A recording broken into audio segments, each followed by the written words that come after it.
Keçmiş millət vəkili Gülər Əhmədova Bakı Dövlət Universitetinin keçmiş rektoru Abil Məhərrəmovla bağlı Ramiz Mehdiyevin kölgəsində milyarder olan elm adamı akademik başlıqlı paylaşım edib.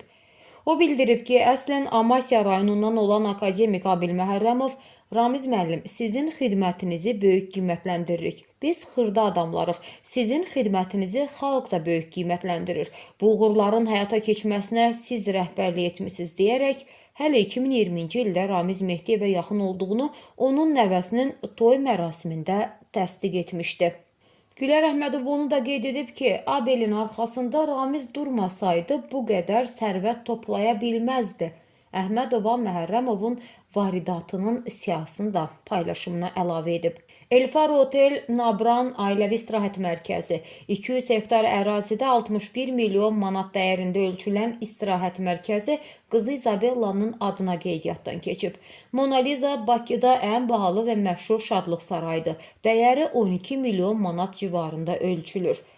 İzabella Şadlıq Sarayı Bakıda Elmlər Akademiyası metro stansiyası yaxınlığında dəyəri 23 milyon manat civarındadır.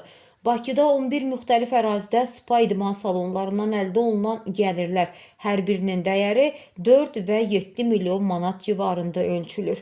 Sahil Ticarət Mərkəzində ən bahalı Ramsey mağazası. Abil Məhərrəmovun şəxsi avtomobil qarajında dünyanın ən müasir və son model avtomobillərinin siyahısı da var. Lamborghini, Bentley, Porsche Cayenne, Land Rover, Mercedes AMG, Audi Q7, Audi Q8, Mercedes Gelanwagen, BMW X6, BMW 760. Abil Məhərrəmova məxsus olduğu iddia olunan mülkləri isə Binəqədidə Varovska deyilən ərazidə 2 villa, Quba rayonunda 1 villa, Xızıda 1, Nabranda 1, Şüvəlan qəsəbəsində 1 villa, Mərdəkan qəsəbəsində yenə 1 villa, Amaya yaxınlığında yerləşən Milyonçular məhəlləsində villa, Şərifzadə küçəsində yerləşən ev, qızı Nərminə Sadıqovaya məxsus Globus uşaq bağçası, 8-ci mikrorayonda daha bir restoran, Nərmanov heykəlinin yanında dəyəri 1 milyon manatdan yüksək olan mənzil. Hələ də düşünürəm ki, bu adamların hansı xüsusiyyəti var idi ki, Ramiz Mehdiyev onları düz 30 ildir qoruyub deyə Gülər Əhmədova fikrini yekunlaşdırıb.